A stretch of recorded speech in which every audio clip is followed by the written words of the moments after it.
వెళ్ళిపోవడం. నేను అడుగుతా ఉన్నా, గతంలో ఎప్పుడైనా జరిగిందా ఈ మాదిరిగాని? మీ బిడ్డ రాక మునుపు, మీ బిడ్డ పాలనకు మునుపు ఈ మాదిరిగా బటన్లు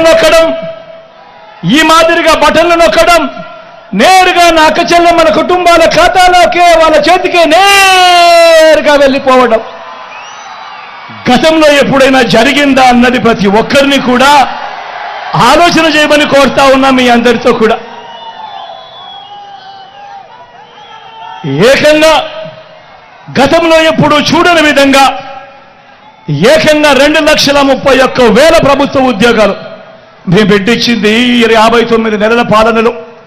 మన రాష్ట్రం విడిపోయిందా? మన రాష్ట్రం వచ్చిన తర్వాత దశాబ్దాలుగా మీ బిడ్డ పాలన వచ్చే వరకు రాష్ట్రంలో 4 లక్షల ఉద్యోగాలుంటే మీ బిడ్డ ఈ 59 నెలల కాలంలోనే మరో 2,31,100 గత చరిత్రలో ఎప్పుడూ జరగని విధంగా ఈ 59 నెలల కాలంలో మీ బిడ్డ ఇచ్చిన ఉద్యోగాలు ఏకంగా మరో 2,31,100 ఉద్యోగాలు ఇచ్చాడు అని కూడా సగర్వంగా తెలియజేస్తా ఉన్నా. ఈ ఉద్యోగాల్లో ఉన్న మన పిల్లలందరూ కూడా మన గ్రామ సచివాలయాల్లోనే కనిపిస్తా ఉన్నారు.